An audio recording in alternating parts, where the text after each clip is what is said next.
You're watching the ACC on ESPN. Beautiful evening in Midtown Atlanta. We got a great matchup for you, a top 15 matchup. As the 15th ranked Georgia Tech Yellow Jackets welcome in the 13th ranked Florida Gators.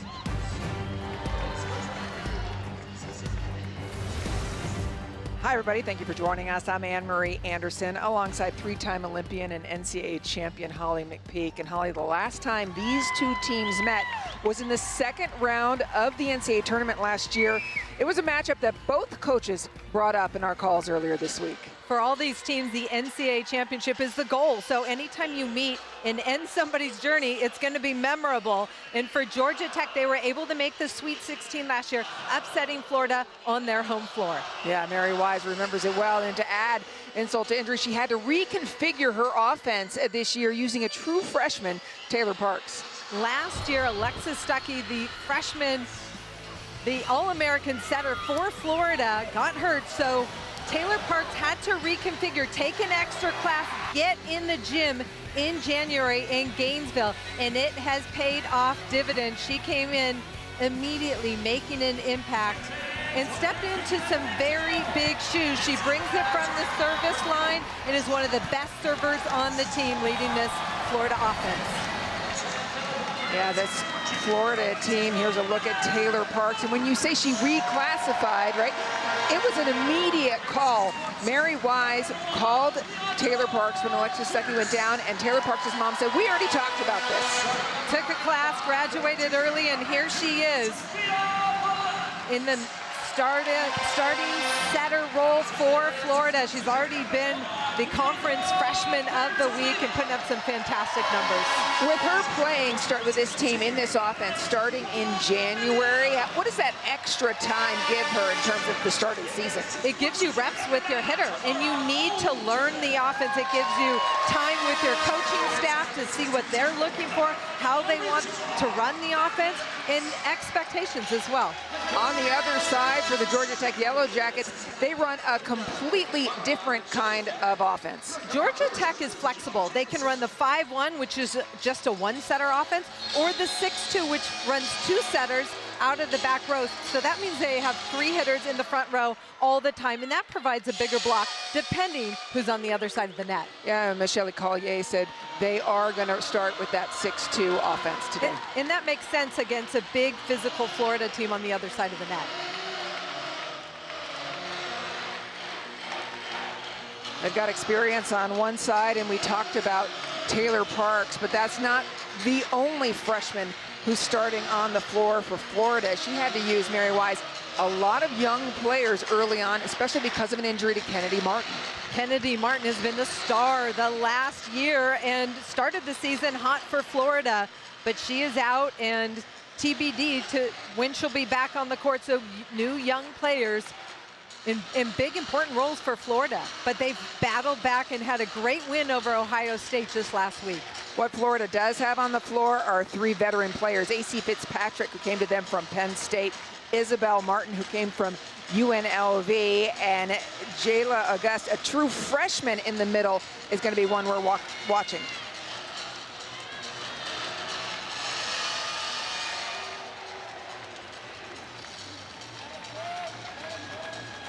Georgia Tech coming off a really nice win the other day, an upset win over then 19th ranked BYU.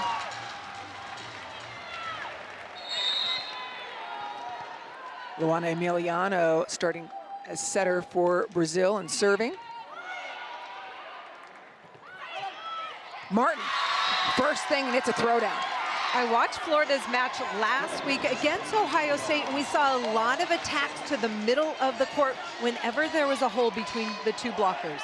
Isabel Martin, originally from Germany, 6-foot redshirt senior. She's the one I mentioned from UNLV.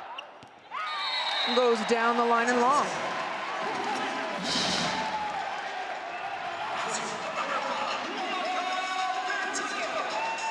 Bianca Bertolino now to serve out of Argentina, another veteran player and a terrific defender.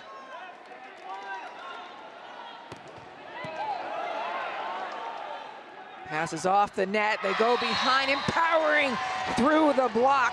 is Alec Roth, another true freshman. And that's a big side out for Florida to get Bianca Bertolino of Georgia Tech off the line on only one serve. I was talking about the 3 veterans. The other one for Florida is Ellie McKissick. 5th-year libero, one of the best in the game. Over the top. Oh, I wonder if that's going to fall a second time, Holly. It looked like she got a little stutter step. It did, just couldn't get her feet under her, but Otene didn't like the location of that set, just died a little bit inside. Watch this ball, dies inside, so she barely gets her feet there, but throws it up and over the block for the kill. Liv Mogridge, a junior, came from North Carolina. August. She is going to be so much fun to watch today with her athleticism. She already is fun to watch. What a fantastic athlete, and the energy she brings to the court. We saw her practice today. She was dancing the whole time. Just the positive energy she brings to the court. You can see it on the Florida side. Trinity Adams came in to serve. Off the block. Great capture by Fitzpatrick. Net violation against the Gators. Florida trying a little bit too hard in transition defense, catching that net with the block, and Georgia Tech able to tie it up. At the service line for the Yellow Jackets is their other setter, Eloise Suarez, sophomore.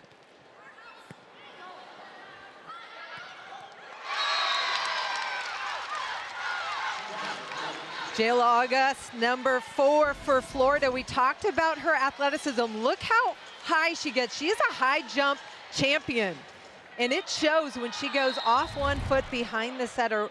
Got incredible offensive range.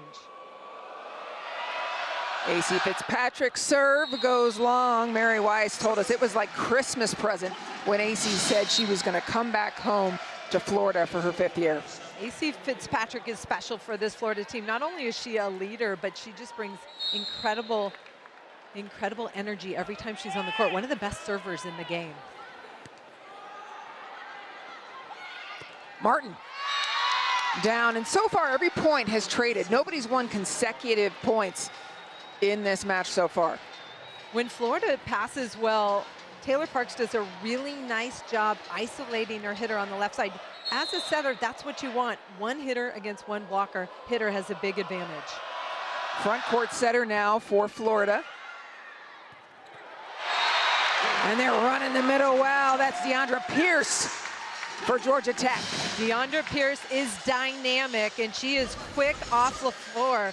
Watch her go from right to left and open up her shoulders so she can get on top of this ball for Georgia Tech. Sophia Velez, the libero serves. They go back to the middle. It comes off a good pass. Here's McKissick again. First touch on the ball. The block is rock solid. Leah Harper, number 12, on the right side, comes in with the new setter for Georgia Tech. Look at this flying dig and lift to keep the ball and stay in the play for Georgia Tech. And then Leah Harper sets up a huge block on the right side, and that's why they're running a 6-2 today. Right, that bigger block. Running behind, and now for Florida, it's Doug. And it's consecutive points for Georgia Tech, first time today. Bianca Bertolino on the side line on the left side. Look at this transition going high, deep down the line. Beautiful transition swing. Velez serves again. Keep an eye on Parks, front court setter for Florida. Quick to the pins. There's Florida's block. Super solid, and Amaya Thomas, 6'3", shuts it down. Amaya Thomas working hard to get out to her right side blocker and close. You see the move in unison, and Amaya Thomas right hand closing that seam, that area between the two blockers.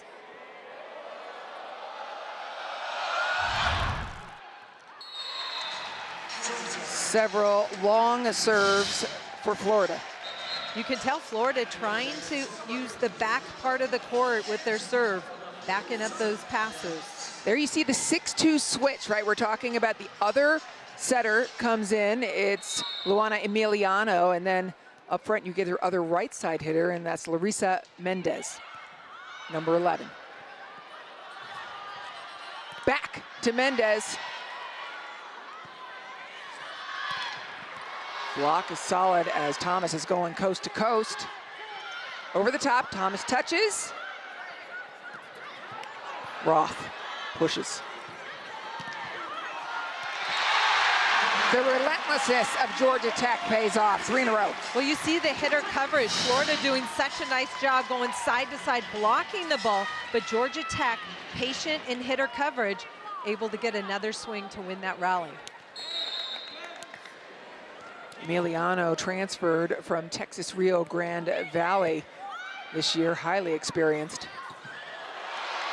That's one of the beautiful digs that you'll see from Velez, and it turns into a point. Well-placed ball right over the outstretched arms of Alec Roth, the right side blocker for Florida. Look at this ball. Good slide under by Velez, and then fantastic touch right over the block. Head coach Michele Collier talked to us about that right before the game, saying you got to start low because they will throw sharp angles. I think as a defender, you always want to start low and come under the ball, but yes, you have to be ready for those throwdowns. There's Michele Collier in her 11th year on the flats. Only behind Shelton Collier in terms of wins at Georgia Tech as head coach.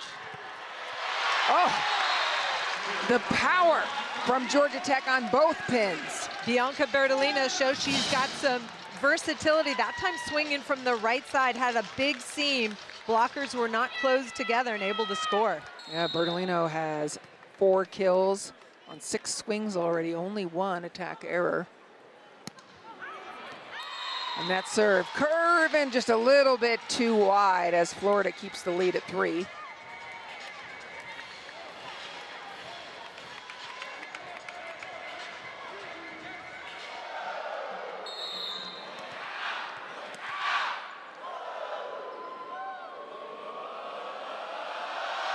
Ellie McKissick goes to the deep court. Sent outside in the reach. Holly just over the block. Tamara Otene knew exactly where she wanted to go on this ball. Watch her get her feet to this ball. She's going deep corner. She knows that's available, and she puts it there. Fantastic offensive control by Otene of Georgia Tech. Otene had a couple of big plays at the end of that match in the NCAA tournament last year. Roth announcing herself. Solid block, but facing the wrong way. They get used. Florida is there. They're making nice block moves, but getting tooled out of bounds. You want to turn those hands back into the court. First time out to Florida as Mary Wise tucks it over. Gators trailing by 5. First set action between Florida and Georgia Tech. Here's our Saturday SEC on ABC college football tripleheader. Number 16, LSU squares off against South Carolina at noon Eastern, followed by Texas A&M and Florida in the Swamp. And then at 7:30, it's a big one. Number 1, Georgia takes on Kentucky. Join us for SEC football on ABC Saturday. Score is 13-8. It comes off of a 9-3 Georgia Tech run. Florida, Holly, has not scored back-to-back points yet in this match. Georgia Tech has played spectacular defense, keeping the ball off the floor, and Florida's been working hard at the net, just unable to get those blocks to fall. Trying to cut it too sharp is Roth. Alec Roth, number 25 in blue, is a freshman who's never trained on the right side. She's a middle attacker and has had to fill the shoes of Kennedy Martin. So she's in a new position, just learning in a big pressure situation. Yeah, it's part of that reconfiguration that Mary Wise had to do. Meanwhile, the middle firing on all cylinders for Georgia Tech. And Georgia Tech has 3 incredible pins. We talk about them a lot, but they've got 2 incredible middles. You see Deandra Pierce go quick to that deep corner.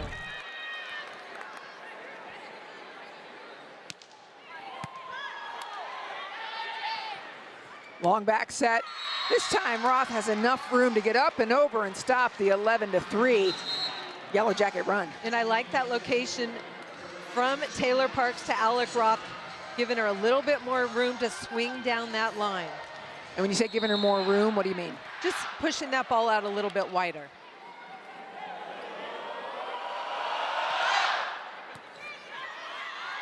Pass is on the money. Set looks like a miscommunication, so they didn't get a full swing. And Florida does it to themselves as the ball goes wide. AC Fitzpatrick trying to go sharp inside the block and just doesn't get on top of it enough. We have just seen again the other setter come in for Georgia Tech as part of that two-setter offense, 6-2. Suarez serving, Mendez on the right, number 12 for Georgia Tech.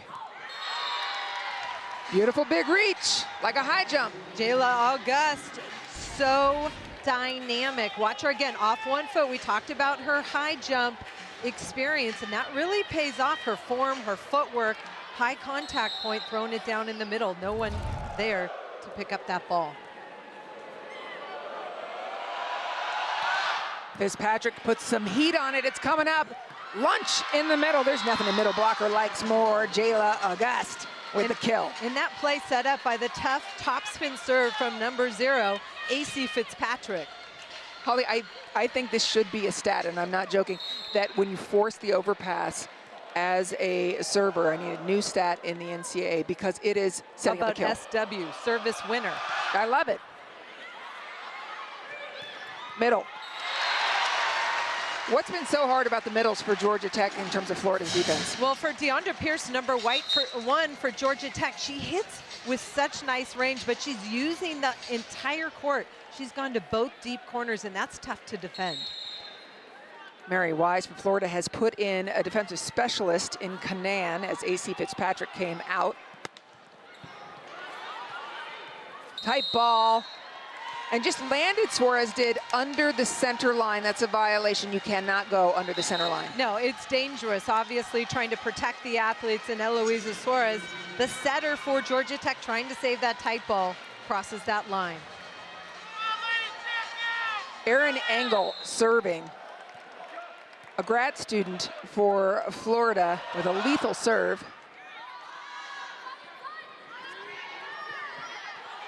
I love that. And Engel did exactly what she needed to do. She got Georgia out of their offensive system. And this is something that Mary Wise saw in her very first collegiate serve for Florida. In the line-to-line serve has been very effective. And then Amaya Thomas just cleans things up with a block in the middle. Erin Engel started her career at Florida with an ace. Delivers another one here. She had 3 against Ohio State. Big server. And make that another one. Add to it. But service is such an important part of this game, and Florida needs it to spark a comeback. This time, Michelle Collier takes the break. The Gators have won 6 of the last 10. Georgia Tech has more kills and fewer attack errors than Florida, and that leads to great numbers. Georgia Tech relies on their pins. Tamara Otene, 3 kills, Bianca Bertolino 4. Larissa Mendez is the third part of that kind of 3-headed monster for Georgia Tech. She's off to a little bit of a slow start with only 1 kill. Yeah, and they've been running Pierce in the middle, as we've talked about. 3 kills out of the middle as well, so a beautiful offense. Meanwhile, for Florida, Erin Engel will continue to serve. Her mom played at Florida. She's just got great serve after great serve. What a set to turn that around for the Yellow Jackets. Incredible. Suarez able to put up a hittable ball for Bertolino, who sees a hole between the 2 blockers and just throws it down quickly.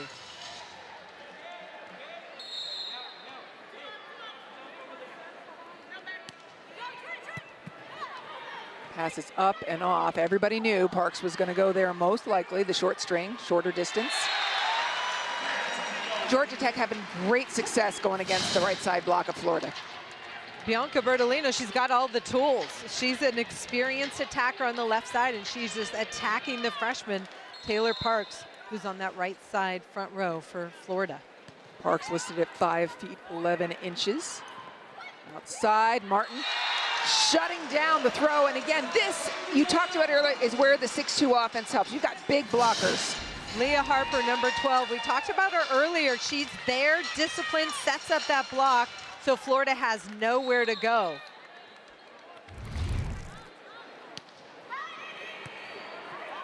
Trouble pass. Parker makes the most of it. And Martin rewards her with a blistering deep kill. And I like that swing much better by Isabel Martin. Attack it, especially if the block, the middle block is late to get there, take a rip.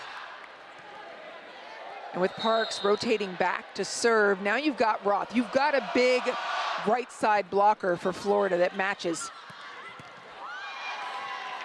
Beautiful dig. It's Ncaa.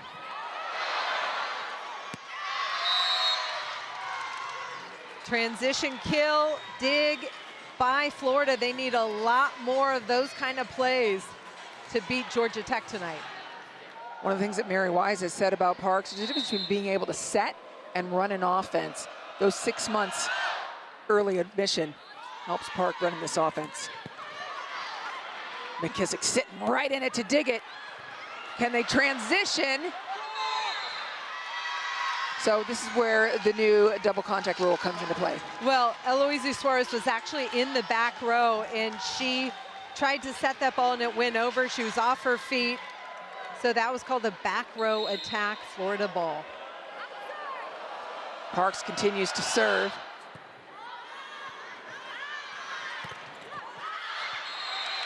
Off the block and out. I like that swing by Leah Harper. You don't see her take a lot of swings, but managing her offense really well, going off the outside hands of the block on that wide set.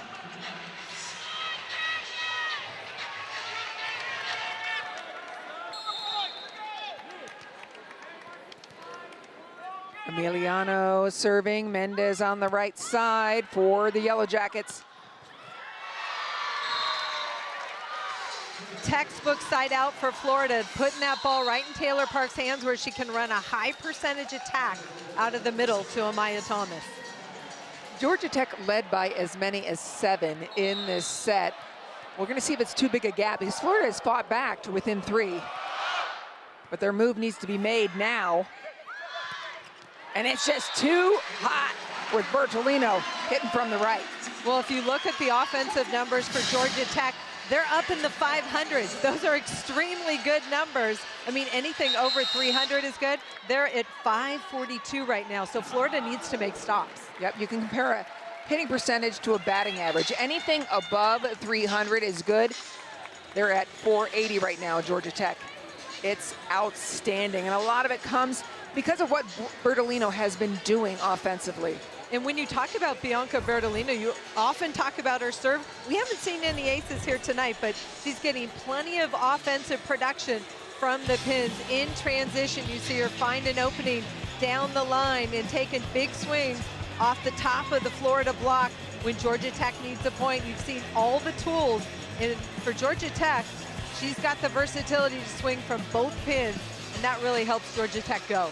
Michelle Collier told us that, you know, she's been kind of the secret weapon for this team.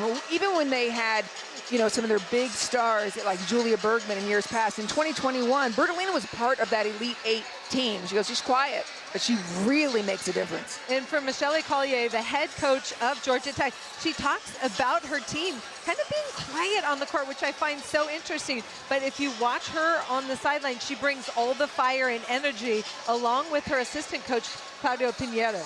You say you find it interesting because they have all these Latin Americans. The Latin Americans, where you expect fire and energy, and the so coaching staff brings it. Yeah, exactly. Colombia, Argentina, Brazil among the Latin American countries. And they've got a lot of international players, Georgia Tech does, 7 of them, in fact, from 4 different countries. 3 Brazilians, that the coaching staff for this Georgia Tech team from Brazil. And then we talked about Bianca Bertolino from Argentina and Sylvia Velez from Colombia. And of course, we can't forget Otene from New Zealand. Yeah, Otene. We're not expecting to have Latin fire, but we do love a strong serve. And who was it? Bertolino. Bianca Bertolino, she must have heard me saying, hey, we haven't seen anything from the service line, dials up an ace. Says, watch this.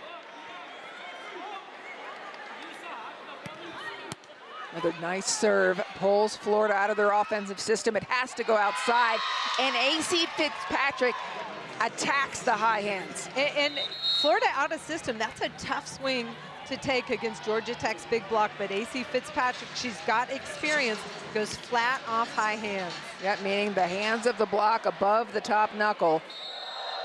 Hard to recover from. Ellie McKissick serving.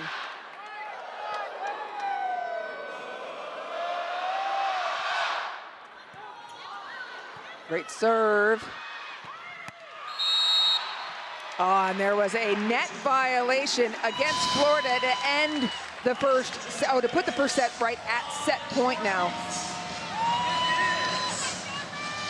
Florida has to win every point, Holly, from here on out, be perfect in order to capture this set.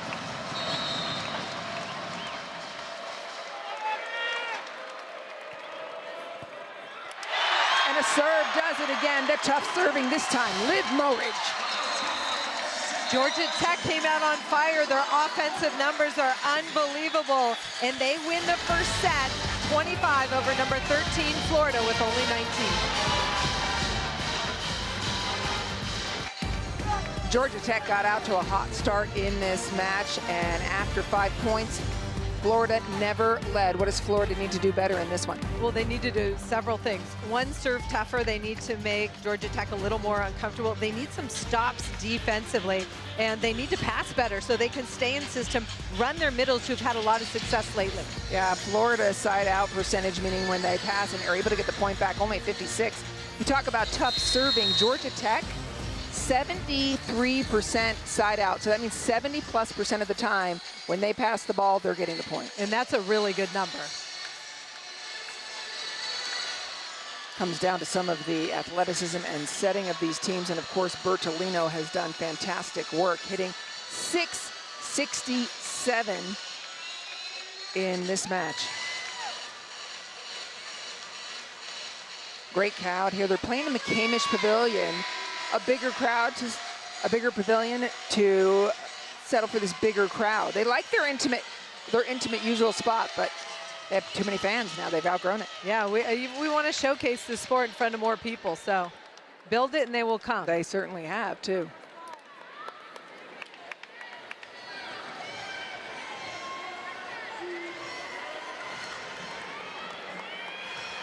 No difference in lineup, starting the same. Taylor Parks will begin serving for Florida.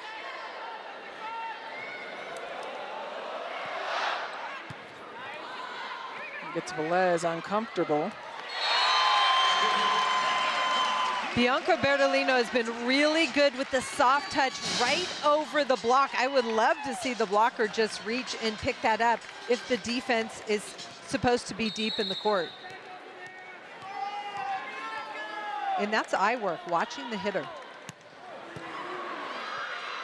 Better pass to the middle and bombed. When you talk about eye work, it's something that Florida has been working on a lot, especially with their assistant, Dave Booz. Dave Booz is the professor of eye sequencing and how to study it and how to learn it. And from day one, when you step in the Florida gym, that's something that you focus on. And it's how you watch and read the game. And it's a really important part of the game that not enough people talk about. To the middle, outside, and a hammer. When we go back to eye sequencing, though, it's about more than watching the ball. Eye sequencing is about watching what? Well, the location of the ball, your hitter, reading the hitter's body, reading the angle, reading the hand. I mean, there's so many things that you can look at. And there you see Dave Booz. He's a pillar on the bench for this Florida team. An attack out of the middle again. Liv Mobridge having a really nice match as well. I'd love to see Florida get Georgia Tech in some passing trouble.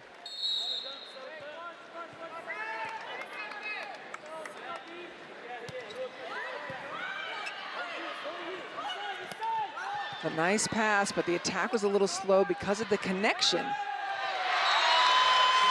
And Georgia Tech capitalizes. Larissa Mendez, we talked about her having a little bit of a slow start. She was all part of the all-conference freshman team last year, had a huge freshman season on the right side, but so far a little bit of a quiet night.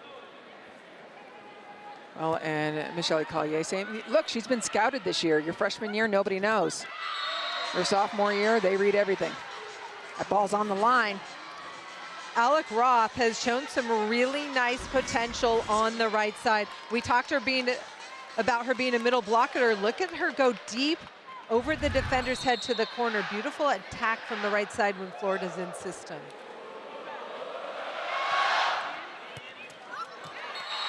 Tough serve. Florida takes the lead. You talked about them, what'd you say, a minute ago? Yep. Serve them tough. And Ellie McKissick, she knows how to lead this team. She's one of the most experienced players in college volleyball, and she's going line to line, getting Georgia Tech in some trouble.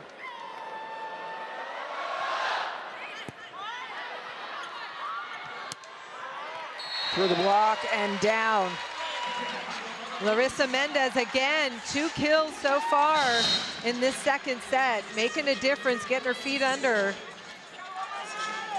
And we return again to the 6-2 offense, utilizing 2 setters. And so Eloise Suarez entered the floor, as did Leah Harper, who's right side attacking. Provides a nice big block.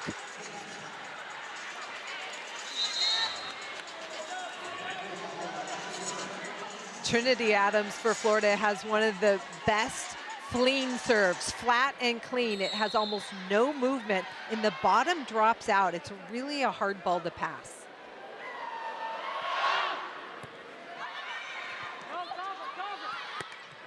Sharp, beautiful dig. That's McKissick getting underneath it.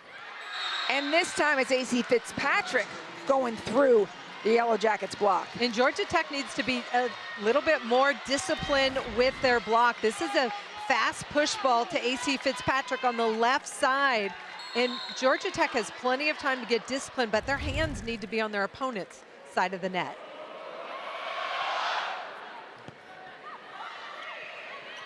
Back it goes. Look at the acceleration from Tamara Otene as she attacks that ball. The location of that ball was inside, but Otene does a really nice job getting her feet there and hammering it.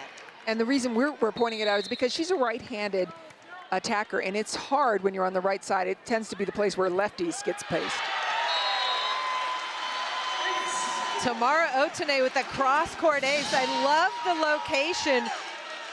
Sharp cross-court, dropping right at that 3-meter line. That's a tough ball to pass.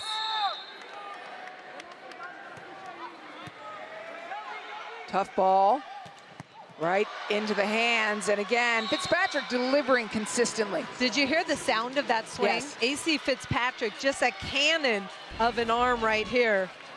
Watch this ball. Good set by Taylor Parks and a quick ball, AC Fitzpatrick. Listen here. Boom. I think it was a kaboom, right? Okay. No, I'm just saying it was huge. I like it. Outside. Georgia Tech has been able to run their offense with ease. Here's a free ball. They run their middle. Great defense. And again, it's Fitzpatrick who's making a heck of a difference in all aspects. Outside quick. And it's just about the way that Georgia Tech gets on that ball quickly. Georgia Tech beats you with speed. Even if the ball location isn't perfect, their last step close to the ball, they get on it before the Florida block can get their feet set and press. Velez over 1,500 career digs. Serve. The ball off hands, but read very calmly. And then you got a one-on-one situation.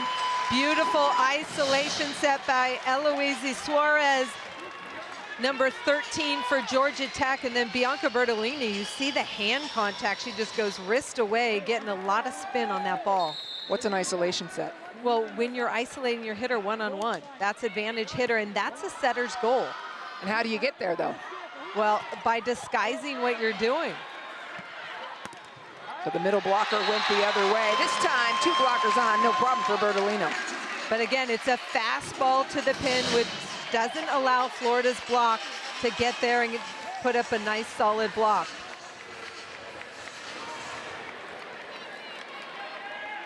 Velez is continuing to serve. It's been a 3-0 scoring run for the Yellow Jackets.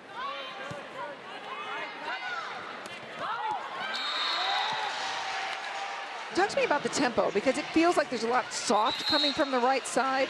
Well, Jayla August is a new player in the sport. She just picked up volleyball in high school. She's a high jumper, so she's just catching up with that ball, and she sees that opening in the middle, continues to throw it down until Georgia Tech takes it away. Erin Engel.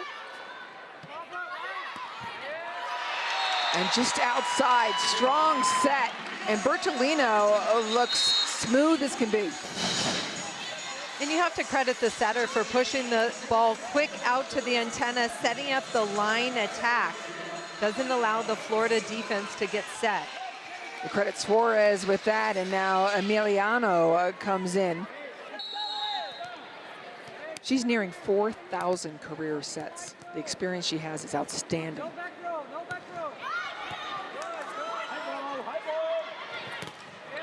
Shut down, nice cover. Can you do it again? It's a big block, way to change the pace. And then Bertolino. You can hear the coaching staff for Georgia Tech saying no back row. This is a rotation for Florida. Taylor Parks, the freshman setter, is in the front row. You've got Amaya Thomas and Isabel Martin. They have to get out of this rotation, but they only have 2 hitters. So look for the setter to possibly attack if it's a good pass.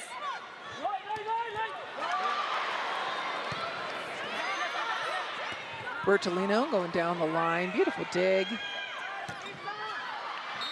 And going at hands with a nice strong swing. And it wasn't easy, but Florida able to get out of that rotation. Isabel Martin went high and hard off the block. And this is where the 5-1 comes into play.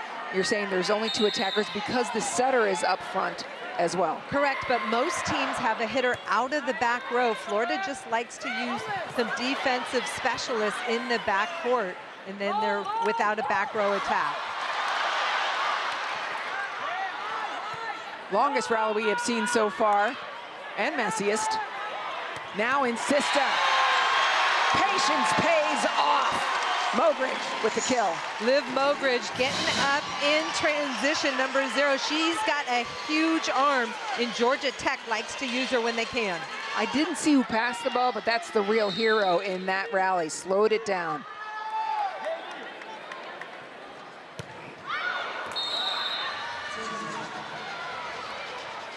Georgia Tech staff kept talking about next play mentality. This is a team that plays well when they're ahead, but when they get pushed or fall behind, that's when things can start to fall apart.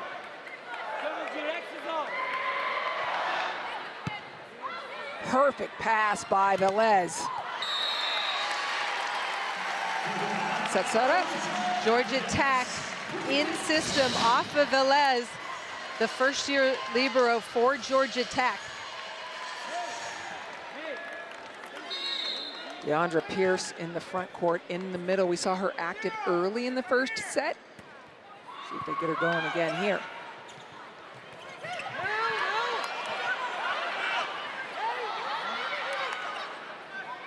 To the right side, 2 big blockers, turned it in. This is gonna be a poke. Ball is Florida's ball.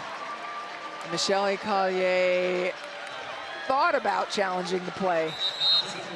She looked down the bench. Did anybody see a touch? And a bunch of heads nodding right in the negative. She looked, her hand was stretched out almost at that card. But I agree, I didn't see a touch.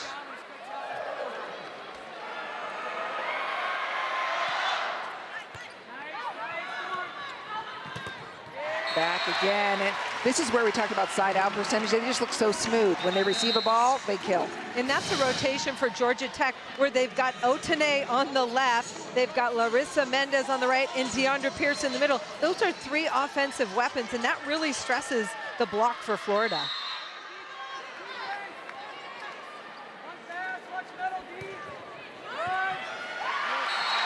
And an Nice serve by Georgia Tech. They lead by 4 midway through set number 2.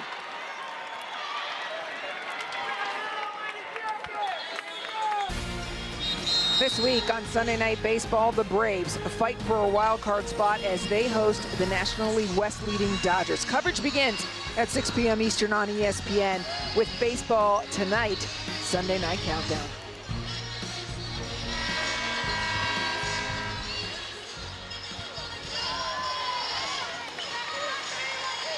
Midway through set number 2, Georgia Tech won set number 1, and then it has been Bianca Bertolino who has been indefensible. Bianca Bertolino, 13 kills compared to the rest of her team with 16, and hitting for an incredible percentage, 667. So that's 13 kills on 18 attempts, only 1 error, and she's also got a service ace.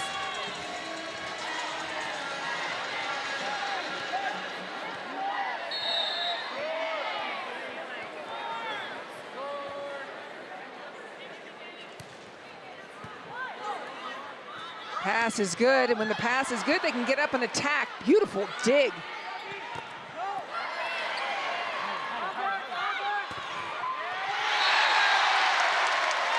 And with that kill, Georgia Tech goes up 16-11.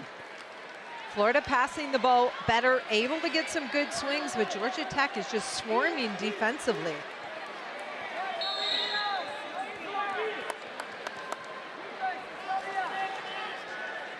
It has again been Bertolino defensively doing the work too.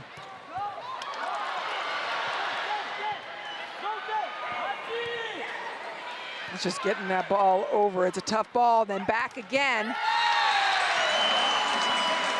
I talked about it. It's relentless defense for Florida, and I've been in this situation. Feels like you can't get the ball down because Georgia Tech is touching everything. Defensive touch on a hammer, and then the scramble play, and they're able to score, and then an unforced error from Florida. Well, it feels like they're digging everything because they are digging everything. As Georgia Tech, 4 digs in this set to Florida's 5. I love seeing Ellie McKissick talking to the Florida bench. You see the passion, telling her team what they need to do. She's been there. And then you see the Georgia Tech bench led by their Brazilian coaches, Michelle Collier and Claudio Pinheiro. Taking a look at the bigger picture, the top 10 in volleyball, it has been a wild ride. Pitt moved into first place after Texas suffered a loss. And Pitt has been really impressive. They returned a lot of their players from last year. They've been in the national semifinals the last couple of years. Stanford, even though they lost some firepower in Kendall Kipp and Katie Baird and McKenna Vicini, they are back, and Cami Minor's leading them. Penn State's been really impressive. They got some transfers, but they got a very talented freshman setter in Izzy Stark. It's unbelievable. Penn State's not unbelievable. They're a very talented team. Swept Kentucky the other day. They're knocking down one ranked team after another. And then you see teams like Nebraska and Texas, they faltered a little bit with some surprising losses early, but there's a lot of season to go, and all these teams are learning about themselves. Score here is 17-11, and Georgia Tech on an 11-4 run because Florida was leading 7-6. This is what we saw also in the first set, Holly. It was a big run in the middle of the set, and by the time Florida starts to get it going, it's just too late. Overpass. Great job by Park, standing block because she's backcourt, can't jump. Little ball, and that's so frustrating when you turn around as a blocker and everybody's looking at you and like, where is it? You got to yell up. You got to call their attention to it. Look up. Florida in a rotation with pretty good sized block at the net, and Trinity Adams on the line.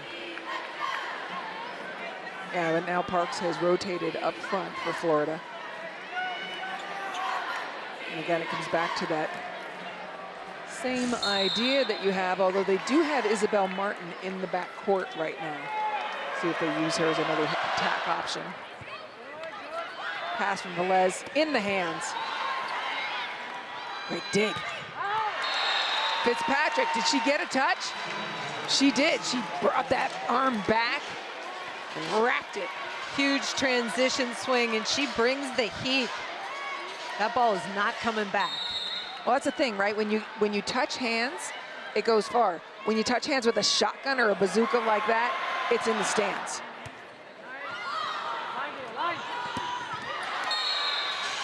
Trying to turn it back with some pace is Leah Harper, and that ball's out. Michelle Collier calls a timeout. Florida catching a little momentum, and Georgia Tech does not want to see any of it after a three-point run. Saturday, UFC 306 is highlighted by 2 title fights. Sean O'Malley defends his bantamweight belt, and Mexico's Alexa Grasso defends her flyweight belt against Valentina Shevchenko for the 3rd time. The UFC 306 main card begins at 10 Eastern on pay-per-view. To order the main card in English and Spanish, go to espnplus.com/ppv. So here's the mini run from Florida, 3 consecutive points, as you just mentioned. We saw this at the same point in set number 1. What's critical for Florida as they come out of this timeout? Stops, right? They need stops, and it starts with a tough serve. Get Georgia Tech uncomfortable so they can't run that high percentage play, giving your block a little bit more time to close, see where they're going, and you saw them go on a 3-point run, so they know they can do it. Well, and this is where you're seeing the youth of Florida against the veteran experience of Georgia Tech, and it simply shows up in the average career sets played.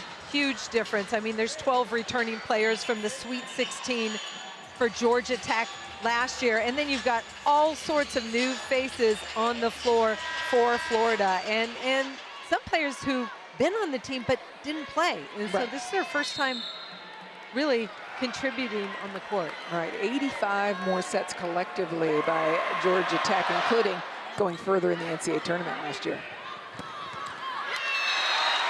The elevation, we've been talking about it, but the elevation from Leah Harper is impressive as well. And that's an area of Leah Harper's game. You'll see number 12 on the left side of your screen. She lines up as a right side attacker that's really improved. She's known as a very strong blocker, but getting some nice offensive attempts here. Georgia Tech getting under everything defensively, send it back, and again. Georgia, how about the athleticism at the net? That ball was sitting on top of the net. Jayla August, number 4, just gets up and throws it down. Like a slam dunk.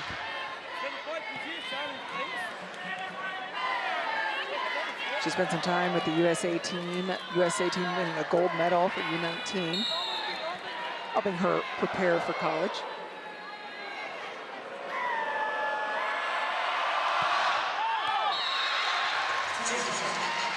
And that's it, letting your foot off the gas. But AC Fitzpatrick, that's what she does. She can take her team on long scoring runs, so she doesn't want to let up, and trying to bring the pressure, just missing it long. This is the tough rotation. No back row attacks, setters front row. Only 2 hitters in the front for Florida. And I love the play. It starts with a good pass. When you're able to run that quick offense behind, especially to number 4 in blue, good things happen. And that was tough too, because that ball went to the back corner behind Parks's head. We call it zone 1. She had to turn and make that set.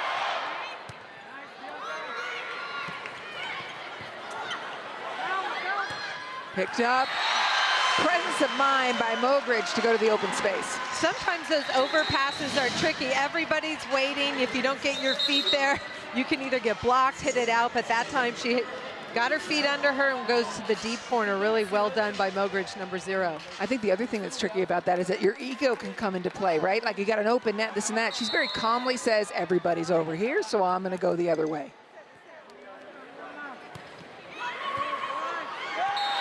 Strong serve down the line. Luana Milano goes straight down that line. We've seen a lot of line-to-line serving, and Georgia Tech now up 21-16. Florida wants a timeout.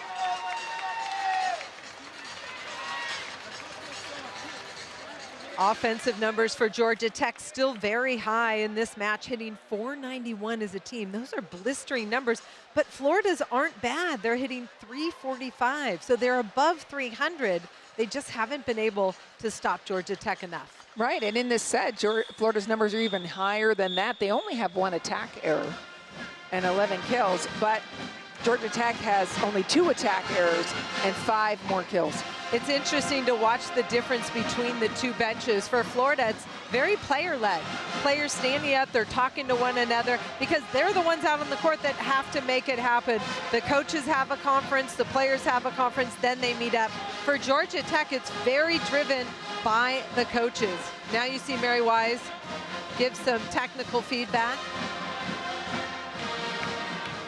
Mary Wise in her 34th season as head coach of this program, one of the most decorated coaches in all of collegiate volleyball.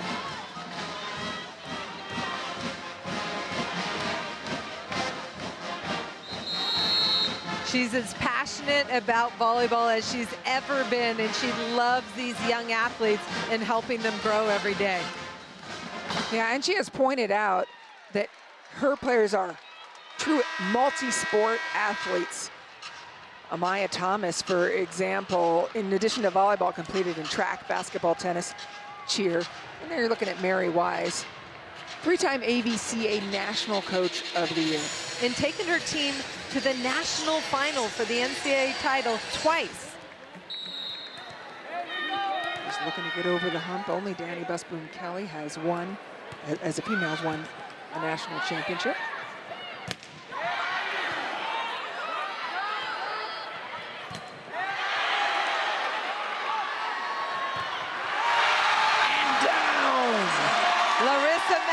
With the block, but to follow up that comment, Danny Busboom-Kelly has taken her team Louisville to the national finals, but did not win. Oh, there you go, you're right. Look at the big block on the right. Larissa Mendez up and over, shutting down the Florida attack.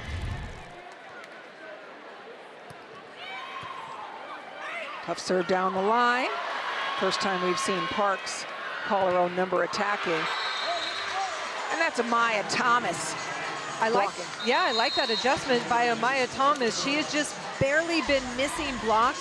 This time she's up and over on the opponent's side of the net, and that is the key to her success defensively.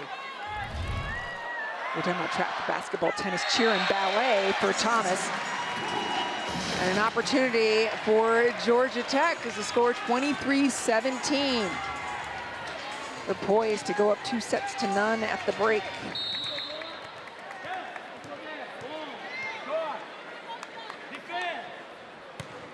Bertolino, cannon of a serve.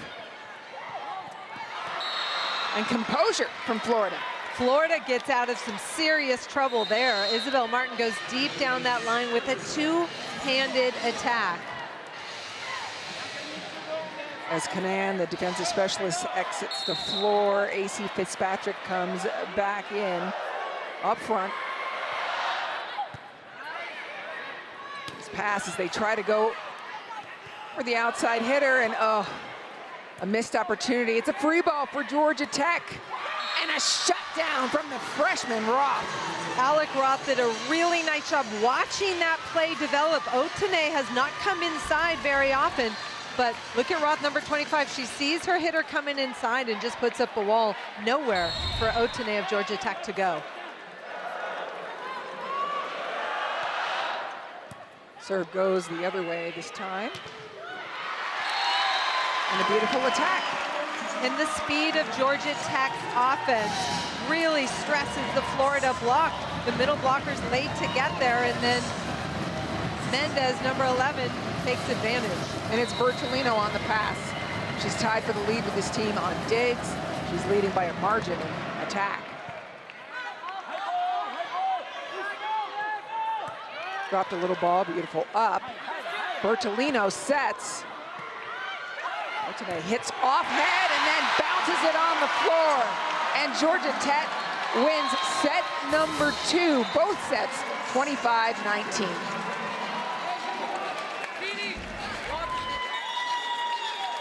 The pressure at the net. Otame cleans things up with the easy overpass kill.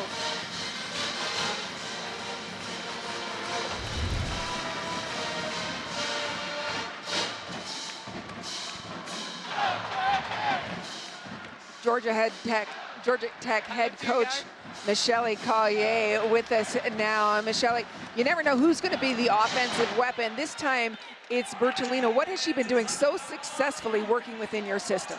Yeah, no, I think she's just finding her rhythm. She's, you know, mixing up her shots. I feel like she's off speeding. She's hitting off the hand. She's hitting line. She's taking care of the hard cross ball when she has a seam. So she's just making smart decisions. Really proud. It's awesome to see when she's operating at that level offensively.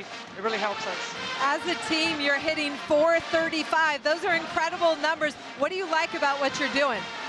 I think our setters are doing a good job distributing the ball. I think our defense is giving us, you know, better options here to transition, good looks in transition. And then we're handling the ball well. I think that was the number one thing we wanted to do, was really have good ball control, serve, receive, defense, and I think we're doing that. Thanks for joining us, Coach. Thank you, guys. As they go into the break now, the pressure's on Mary Wise to come up with a way to quiet this veteran Georgia Tech team. Yellow Jackets up 2-0.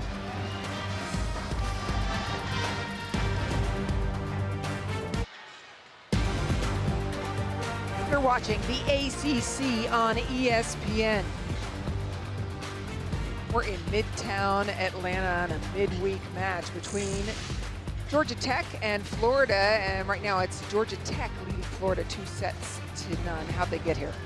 Well, Georgia Tech has been swarming defensively, touching everything, and then in transition really quick on the ball, and it's just been too easy to score. Florida's very good, but they're big and they're not as quick as Georgia Tech, and they're not as experienced, and it's showing right now. Yeah, it is showing, and one of the things we're looking at and talking about is serving, where they're serving.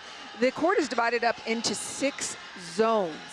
And as you look at this, you may hear Holly and I talk about different zones. Run us through them, Holly. Well, we've been seeing a lot of line-to-line to Area 1 and to Area 5. I really love Area 3 and Area 2. I think if you serve the ball there, it can disrupt the offensive patterns of the hitters, and it changes the depth. So the passers are really deep in 1, 6, and 5 usually, and those balls that drop short could be very effective. But today we've seen a ton of 1s and 5s, and I expect to see a little bit more of a variation from Florida. Well, and why are we seeing the corners deep like that? What's the difference between serving 1 and 5? Well, I think it depends who you're trying to isolate, it depends what passer you're trying to load up. But when you're serving 1, sometimes it's hard for the setter to get around and push the ball out or run a slide ball. So it's strategic. And for 5, a lot of times you're catching the outside hitter there and trying to make that athlete do double duty. They have to pass and then attack. And sometimes that line ball gets on you quicker than that cross-court ball where you have less time to react. Right, I mean, and that's a really good point, because you would think, okay, well, let's, what you said, right, make it harder on the setter turning around, but it takes longer. It's a longer distance. Let's see what kind of adjustments Florida makes in this third set. We've seen plenty of reverse sweeps this year. So much parity. It's that adjustment after the second set. Can Florida make it? This is a team that's very resilient. They fought hard. They beat a very good Ohio State team last week.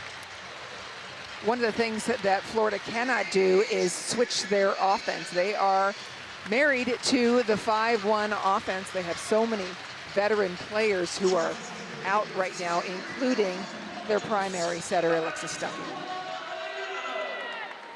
They do expect to have Stuckey back, though, hopefully for ACC play. There she is with her red hair. What are you seeing, Holly?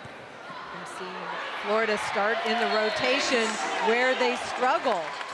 Setter is front row, but they kept Isabel Martin in the back row as an attack option. So hitters are stacked on the left side. You've got Jayla August and AC Fitzpatrick, as well as Taylor Parks in the front row. Ellie McKissick passes. You see the high jumper behind in a gust. And then Fitzpatrick outside the block with heat. And credit Taylor Parks, the freshman setter, for pushing that ball wide enough for AC Fitzpatrick to go outside the block. Fantastic arm speed by number 0 in blue.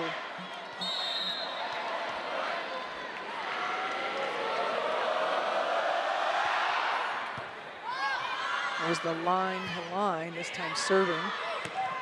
Area 1 straight down the line. We talked about zones. Fitzpatrick, triple block, and it goes to the center of the net. One of the skills you hear coaches talk about often is transition setting. When your setter is not setting, all the players around have to be able to put up a hittable ball, and you want to see that ball a little wider, a little tighter to the net, so AC Fitzpatrick has more options.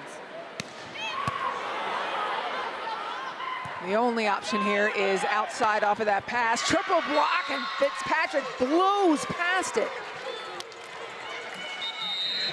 First of all, it's hard when you're out of system. You don't have an ideal pass, but look at everybody on the court knows this ball has to go to AC Fitzpatrick because the pass wasn't ideal. Look at Georgia Tech's block roll. It was a triple block. Not easy, but Fitzpatrick found a way. A lot of times facing a triple block can get in your head because you see that she went after it. Liv Mogridge having a really nice match. She's serving.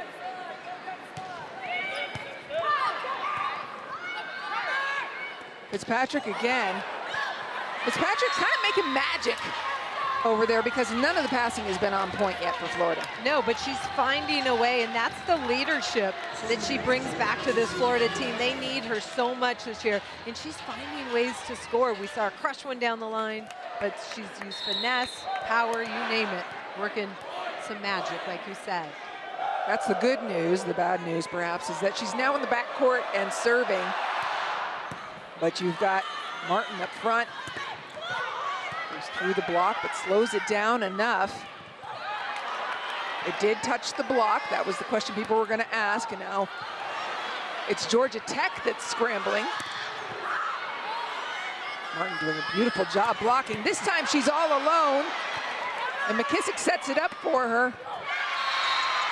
How many times did Martin touch the ball in that rally? Wow. I mean, incredible defense. I felt like Georgia Tech was touching everything.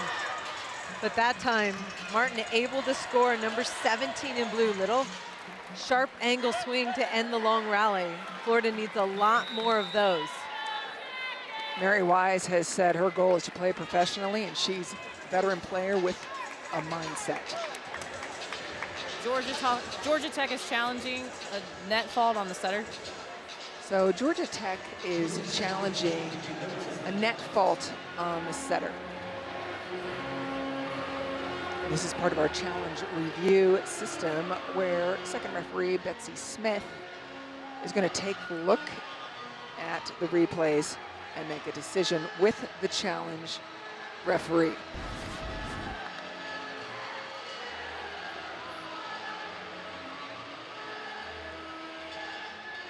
Looking for somebody in the net. Yeah, but I thought they said on the setter, so I think it's a little earlier than that.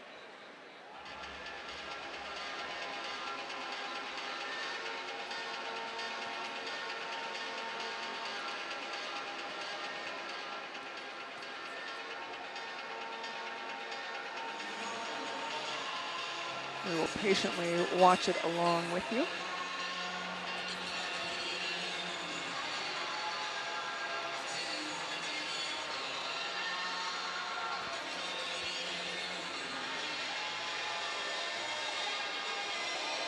What are you seeing, Holly? I feel like the ball clips the top of the tape. I don't Yeah. see Isabel Martin making contact.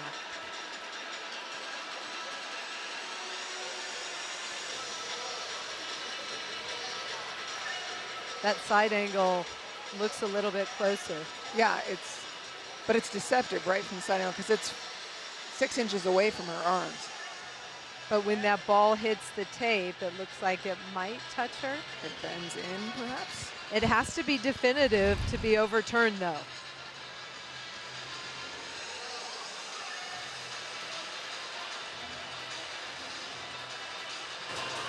Call confirmed, point Florida.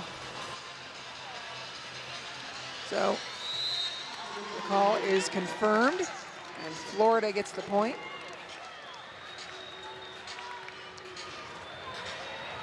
That's the original call that the officials made, so they're saying there was not a net.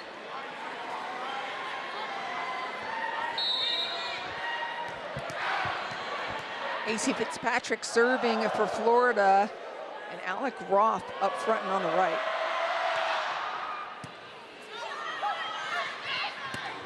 Back again.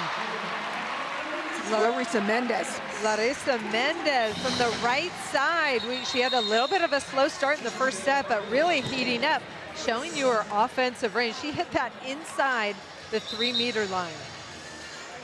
Well, and we talked a lot about that 6-2 offense for Georgia Tech, because they have 2 different right side hitters, and between the 2 of them, they've got a combined 9 kills, only 1 error on 21 swings. So those are really strong offensive numbers, and that allows the 2 setters to play only in the backcourt, and they can always have a big blocker on the right side.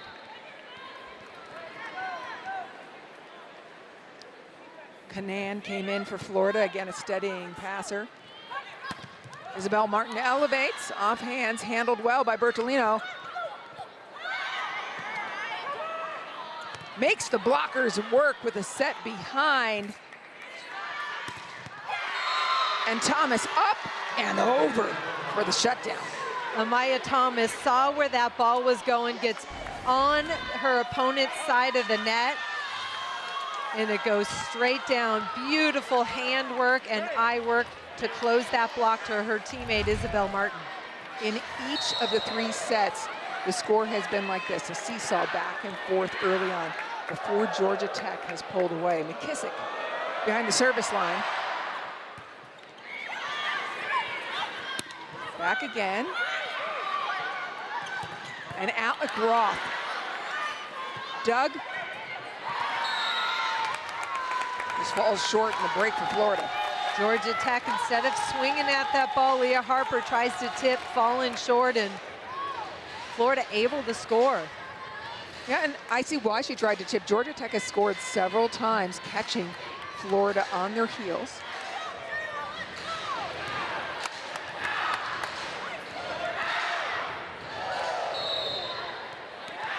Leandra Pierce, they want to get her involved, I'm sure, again. She was heavily involved in the first set.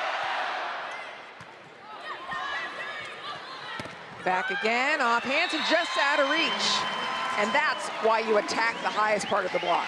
Tamara Otene, she's got all the tools. Her coach talked about her. She's like, you know what? We could go tap dancing and she would be amazing. Yep. Whatever we do, she's special. She just knows how to figure things out and succeed, and she's just getting better and better with her offensive tools. Oh, that's about as big a throw as you will find, and the officials are not having it, calling a lift.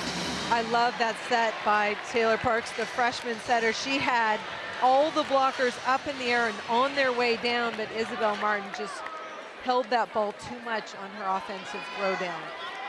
One quick add about Otene is that she was the one who had the last couple of kills in that NCAA second round victory, and Michelle Collier said she had an average game, didn't even have good numbers until the 5th set. Gamer. When Florida uses their middles, good things happen. Offensively, Auguste, number 4, has been a bright spot, but they need to get her more involved. I mean, why not? I agree. She's second in kills. She's got 7 kills off 10 swings, 0 errors. It's actually gone up now to 8 kills for her. And 2 digs for us. Beautiful, sharp cross-court kill inside the block. Bianca Bertolino delivers a nice pass. Eloise Suarez, beautiful ball to the left pin. McKissick puts this right on the setter. And it's a perfect, smooth Florida play. Taylor Parks putting up a really nice ball to the pin. Look at the middle block for Georgia Tech late because of this disguise from the setter. Good isolation to the left pin, and it pays off for Florida. Yeah, and it all started with a perfect pass. They've struggled a bit. McKissick, beautiful dig underneath it from the backcourt.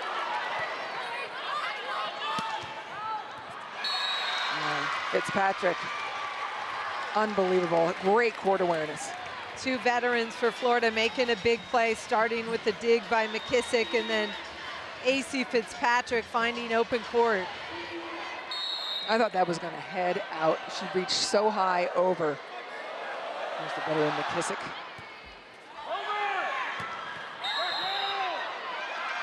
Yeah, Parks waited till the ball crossed the net to attack it.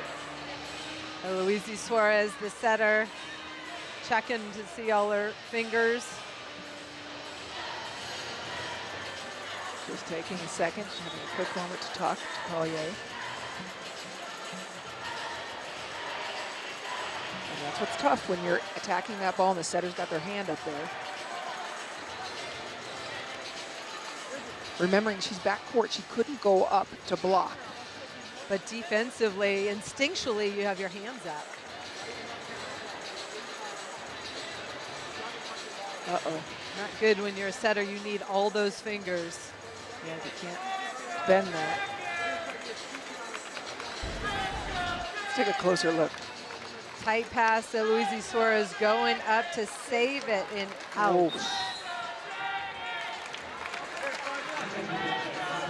So she's trying to capture it before it goes, but was not able to. And so Georgia now Tech, we got a new setter in.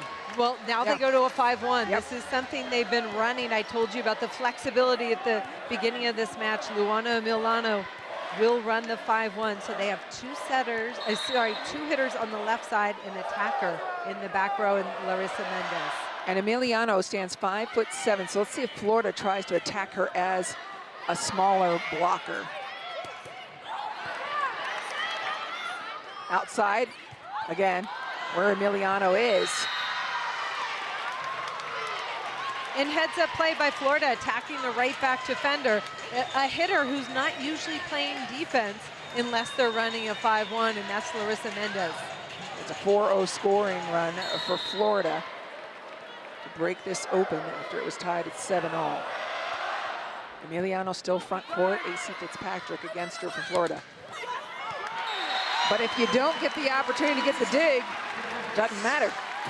And what a gift to have Larissa Mendez in the back row when you're that front row setter. Another option offensively.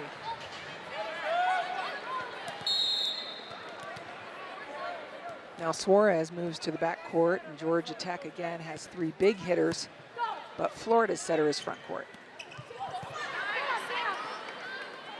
Back again, Fitzpatrick tries a little tenderness with the first one and misses long and wide on the second. AC Fitzpatrick trying to crush that ball down the line, just doesn't get on top of it. Tells her setter good set, next play. But this is the tough rotation for Florida when Parks is in the front row. Oh, wow, you saw the elevation there of our high jumper. And Parks calls her own number.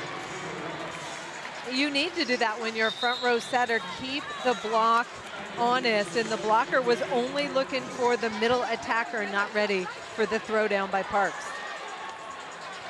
Use it sparingly when you're a setter.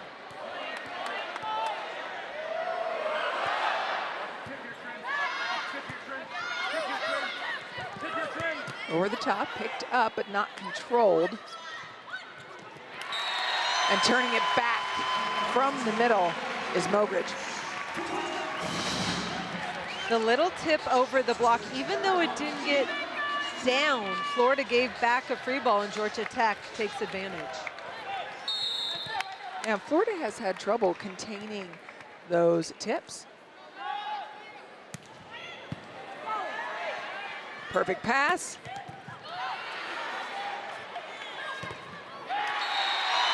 And just put away by Otene. And it's that fastball in transition to Tamara Otene, number 9 on that left hand. Her arm is so fast. If you're not disciplined with your block, you're playing catch up. Here's the transition set. You see Milano push that ball, and both blockers, even it looks like they're there, but they're not on the other side of the net pressing their hands over. Hard serve, better pass. There's a disciplined block as you're talking about it. Fitzpatrick will swing. AC Fitzpatrick just cuffs that one sharp and down. She's had to take some tough swings tonight. That one's way off the net. You see her get behind it, reach, and the hand contact is what makes that one drop. My favorite part of that whole play, they blocked Fitzpatrick and Thomas, and then she elbows Thomas to say, go the other way, knowing the set was going that way. That's part of that eye sequencing and eye work that you talked about earlier.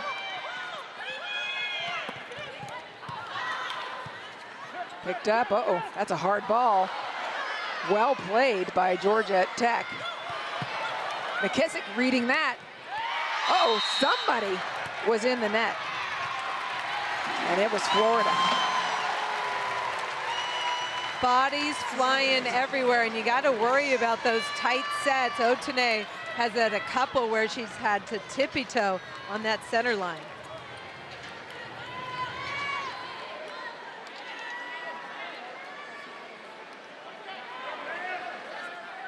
Mary Wise having a talk with second official Betsy Smith.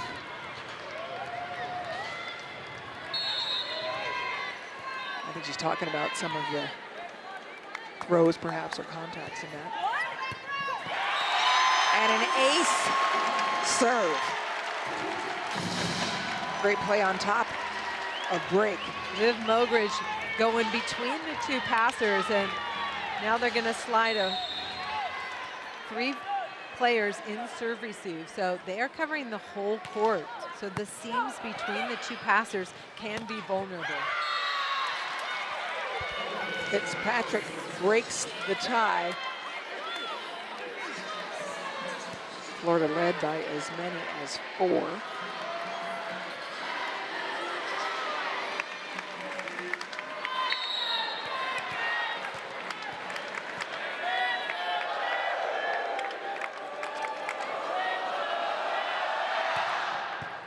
Tough serve. Wow, that's the way to make something of it. Gutsy swing. Incredible, and Bertolino just such an asset to have in the backcourt. Another weapon stressing the defense on the Florida side of the net.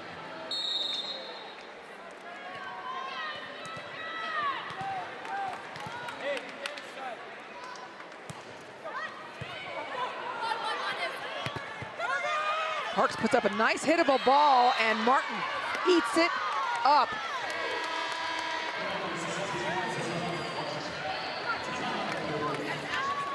We talked about the special freshman Taylor Parks. Look at her run down this ball. Beautiful bump set for the Florida point, 15-14.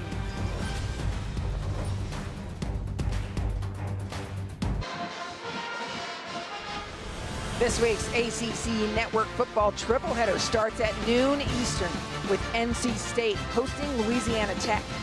Then Cam Ward and number 10 Miami take on Ball State, and we cap it off with Maryland and Virginia. ACC college football. So there you take a look at Suarez. It is her index finger as she was trying to retrieve a ball that was 50-50 on the net. And the Florida attacker went hard off of her hand. Obviously, that's her job to attack and kill that ball. Unfortunate. So as you pointed out, both teams now running a one-setter offense called a 5-1. Back set. It's long. No touch. Florida point. DeAndre Pierce trying to get on top of that ball, misses it long, but she was red hot early in this match, and I feel like Georgia Tech went away from her going a little bit more pin heavy. Yeah, why would you? Bertolino with tying her season high in kills at 15. Otene wants hers too. And that, we talked about the sound earlier. When somebody really gets a hold of a ball, it makes a big booming sound. And Otene gets on top of this one fast from the left pin.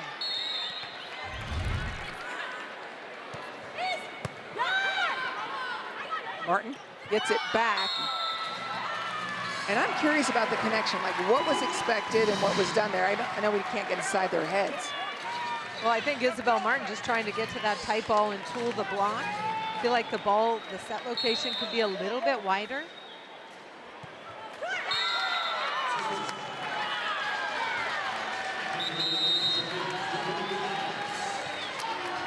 Adams entering now for Florida to serve. Just a 1-point lead in a must-win set. Georgia Tech won the first 2 sets, 25-19. Georgia Tech front row setter, 2 hitters in the front row, but they've got Mendez in the back row as an option. Well, you want to see if they exploit the smaller setter, which they do, going at Martin, and she takes straight advantage of it. And that's one of the reasons why Georgia Tech runs that 6-2 with a big right side blocker, because Emiliano at 5'7" is a much smaller block than someone who's 6'2". Yeah, and so it's a smart move by Mary Wise. It was, of course, instant recognition. It's something we talked about as soon as she comes in. What other options does Georgia Tech have with the smaller setter, Emiliano, up front? Well, you have to change the defense. You play behind a small blocker.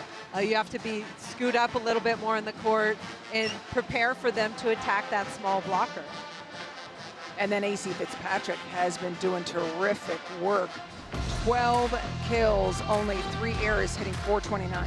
And we talked about earlier, she's taken some really tough swings. I love hearing about her story. AC Fitzpatrick grew up on a ranch. She hangs out with the guys. She's a great fisher woman. She was in a fishing competition this summer. Yep. And it was a 2-day fishing competition. She was the only woman. She was with her boyfriend on a boat. And you win $15,000 if you catch the biggest fish. She caught the biggest fish by far. But somehow, in day one, yes. And somehow in day 2, someone managed to beat her by like .2, and they never saw the fish. It was a mysterious win. They never saw the fish. She was pretty disappointed. You know, the fish was this big. Yeah, exactly, that story. So it's a mystery, but that just says a lot about AC Fitzpatrick. She's a tough cookie, and she was pretty disappointed though, but she sent her team a picture of the photo, and it was a pretty darn big fish. It also says something about her strength, right? You got to reel that sucker in. She had 7 kills in this set. She has 12 in the entire match, so 5 before the first 2 sets, 5 through the first 2 sets, and then 7 in this one.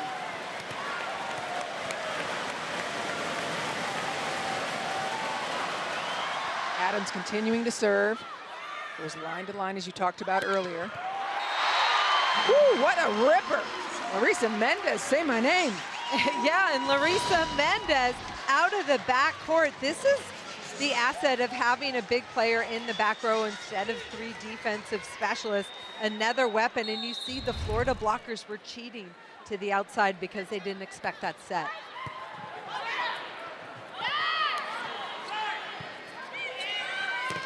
Outside off hands, McKissick reads it beautifully, and now it's a joust. Nobody touched the net.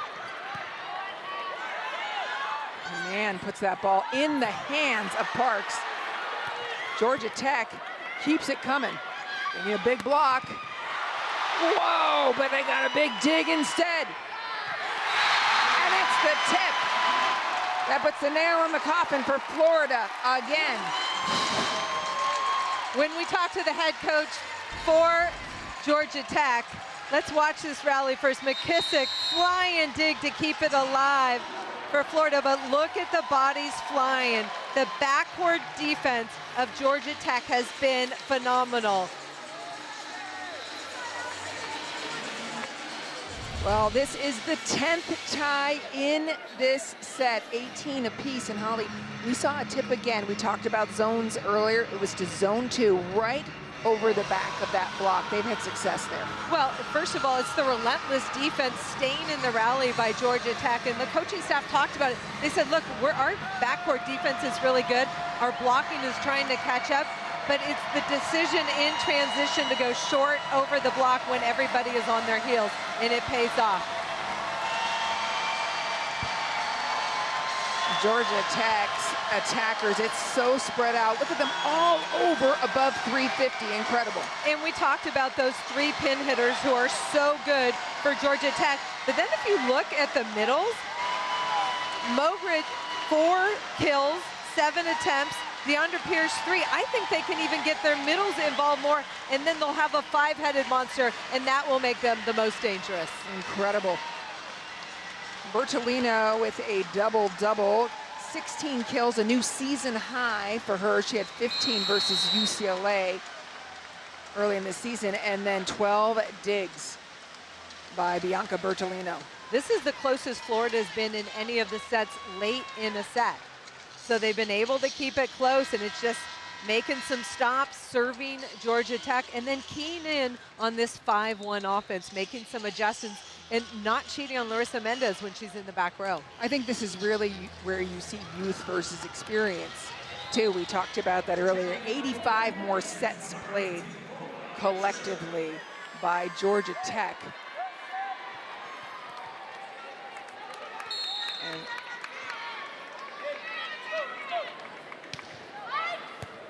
Georgia Tech bringing in Laura Fisher, number 18. Off the block and down. It was a gamble by Georgia Tech. They took a setter off the floor to make that stop. And they go right back at their setter, Luana Emiliano, number 8 for Georgia Tech, back in for the side out. It's almost like the 2 libero system. You come in and you come out.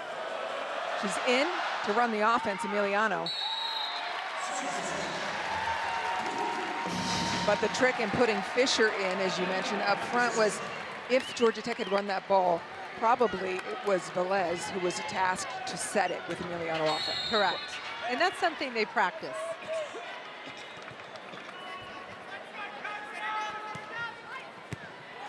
Ace serve by Suarez.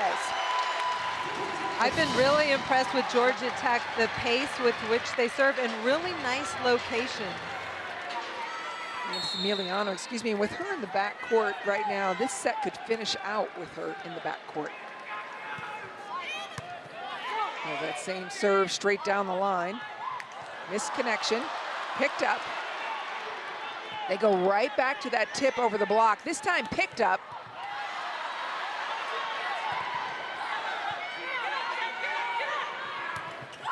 Florida behind. And it trickles, everybody waits in anticipation, falls in. Jayla August made 2 very athletic plays. The first one, her hang time, saved that set. They were out of rhythm, she and the setter, Parks, but she was able to score in that last swing, just using her length and athleticism.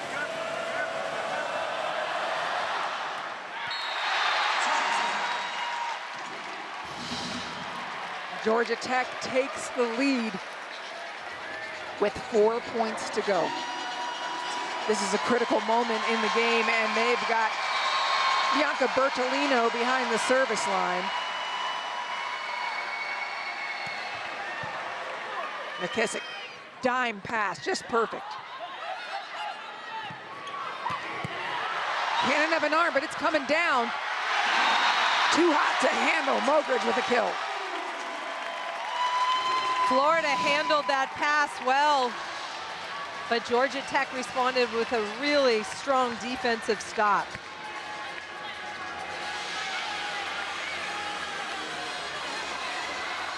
Some moisture on the court.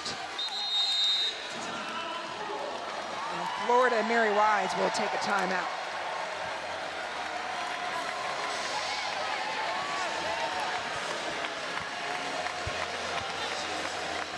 Here's our Saturday SEC on ABC college football triple header. Number 16, LSU squares off against South Carolina at noon Eastern. followed by Texas A&M and Florida in the Swamp. And then at 7:30, #1 Georgia takes on Kentucky. Full slate of SEC football on the ABC College Football Tripleheader.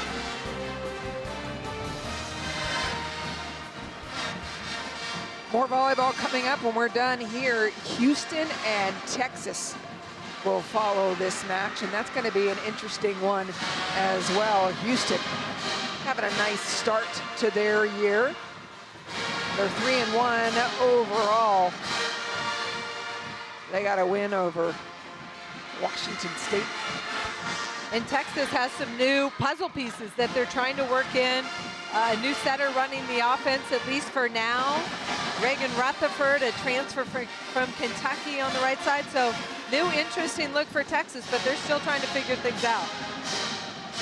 This is Florida's first ranked opponent of the season in Georgia Tech. Of course, Georgia Tech, their second ranked opponent. They were able to beat BYU.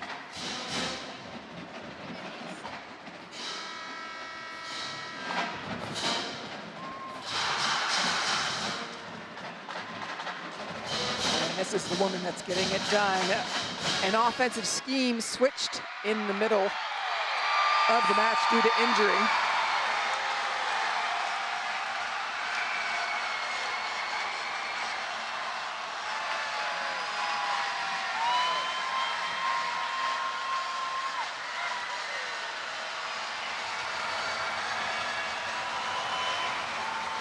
Fans are excited on the flats.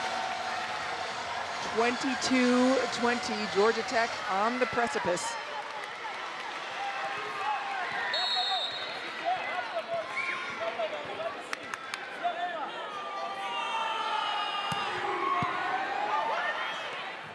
Through the middle. Pound town from Thomas. Are you kidding me? That was beautiful, and Amaya Thomas is back. Florida wasn't passing well enough to run her more, but man, she's got a big arm and gets up and crushes it. And with that, Parks is backcourt setter. They got 3 big hitters up front. Was that ball over? It was touched. Point, Yellow Jackets.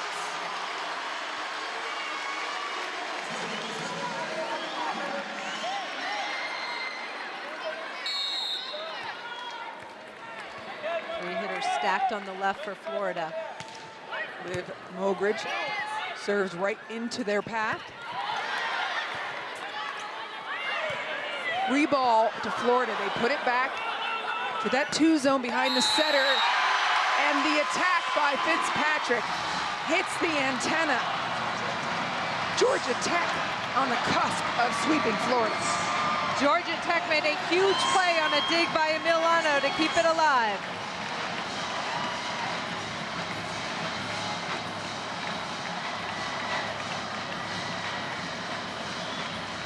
Liv Mogridge serving for the sweep.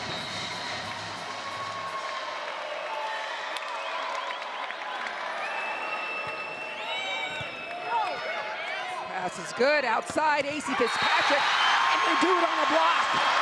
Georgia Tech sweeps Florida for their second consecutive ranked win. Mary Wise knew that her young team had a big challenge tonight.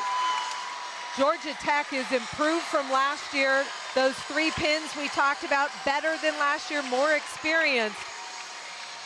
And they showed. I mean, they were relentless on the defensive side, and Florida had some responses but couldn't maintain that high level.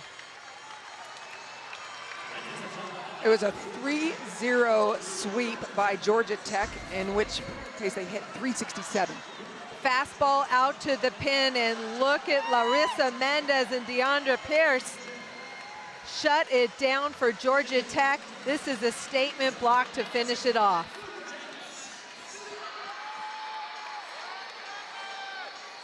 For Michelle Collier and her team, the celebration is real here on the flats. A ranked win consecutively. We'll be back shortly to wrap this up. a home win for the Yellow Jackets.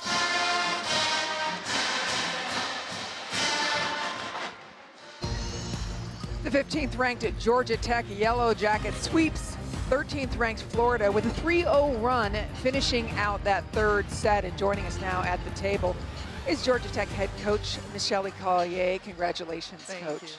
So as we look at this match, before we dig into the details, what do you think overall was the key to your success tonight? It felt like we came out aggressive. I think that our setters did a great job distributing the offense. I think that we were able to key in on our game plan and how we wanted to attack them. And really took care of the ball, serve, receive, defense, gave us chances to keep swinging. So really proud of that. Mary Wise talked about the challenge tonight. You guys are a very experienced team. Yeah. How much more confident and comfortable do you feel from last year to this year? I think we're learning even through this season. Like we're getting better and we're understanding, I think, what we can do as a team, you know, what our identity needs to be consistently.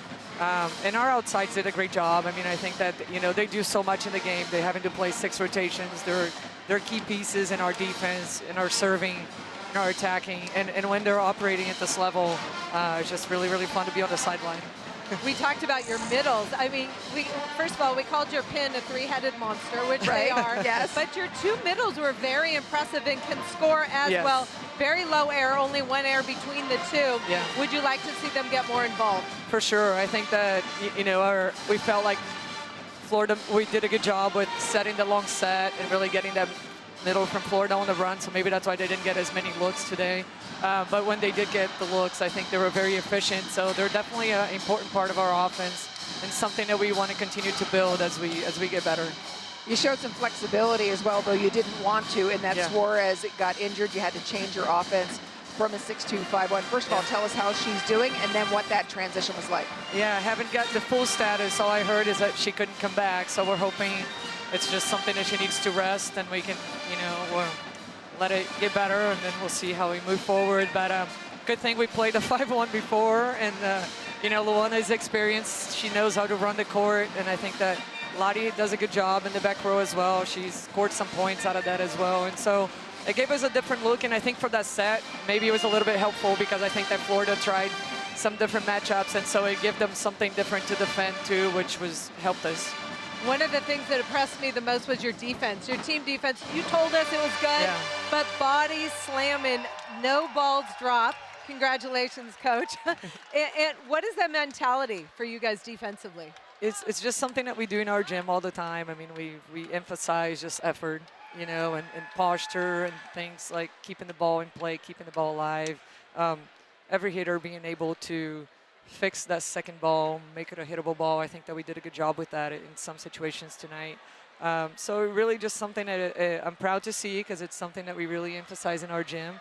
And just really proud of their effort and their focus tonight because there was a lot of, you know, those push downs and those balls are hard to defend and I felt like we did a really good job at that. So that was one of our focus. So just very, very proud of them on how they came out. We can't let you go without talking about your relationship with Mary Wise. Yeah. And over the years, and what has she meant to you? And again, female coaches, you know, 2021, we saw all of you in the NCAA regionals along with Danny Yes. Busboom Kelly Great. and Jen Flynn Oldenburg, that Yeah. sisterhood. That's a good group of coaches right there. Yeah. No, but Mary has been, you know, amazing for me and for my career. Even when I was a player and I was playing against her, she was always super supportive and very positive about the things that she had to say about the way that I competed. And, you know, as I grew up in Florida and working her summer camps, and she really gave me an opportunity to start learning myself as a coach. And I think she had a vision. You know, and she was always somebody that's very supportive of female coaches and the growth of that profession. So just very grateful for her and all the things that I have been able to learn from her. And throughout my career, she's always been a phone call away. So it's nice when you have Mary Wise just on speed dial, you know, and she can help you out through problems. So I'm very grateful that she has allowed me to get to know her to that point and really have been somebody that's been super supportive to my career. Well, congratulations on your Thank you. second consecutive ranked win. It was a big one. Appreciate it. We will take a short break and then come back to close out the show. A nice win for Georgia Tech. They're moving on up.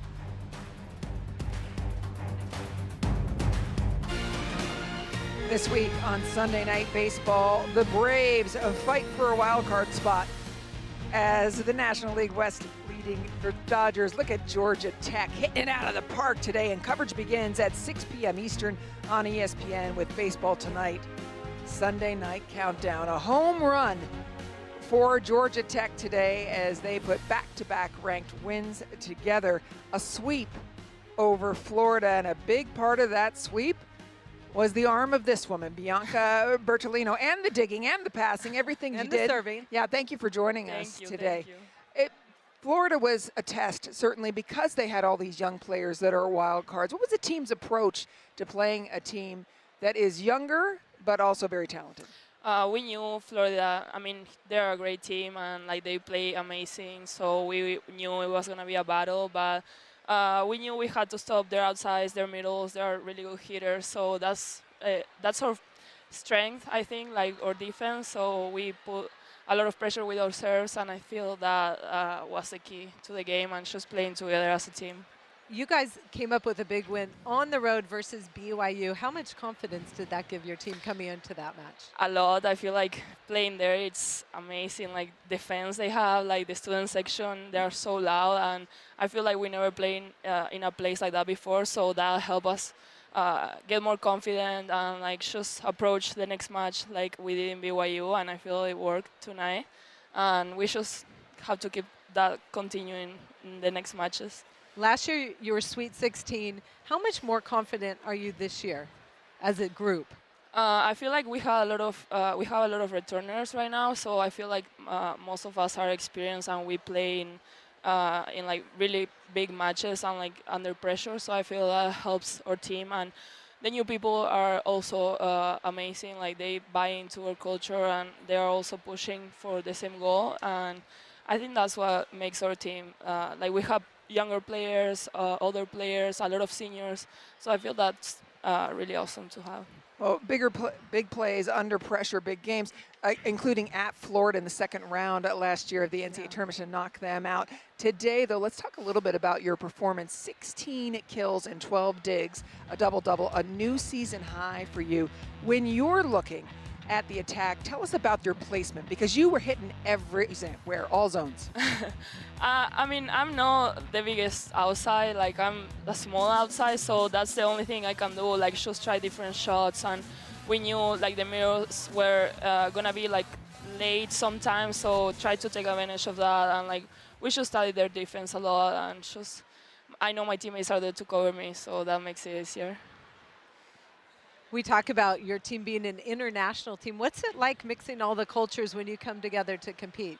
I feel like it's amazing because everybody brings something from their own cultures, their own countries, and sometimes it can be challenging, like just coming to a place and like, a lot of players from outside, not only for us, but for the Americans, is also hard. So I feel like our team has done a really good job with that, like everybody helping each other and just taking the best out of everybody and just putting it together for our team.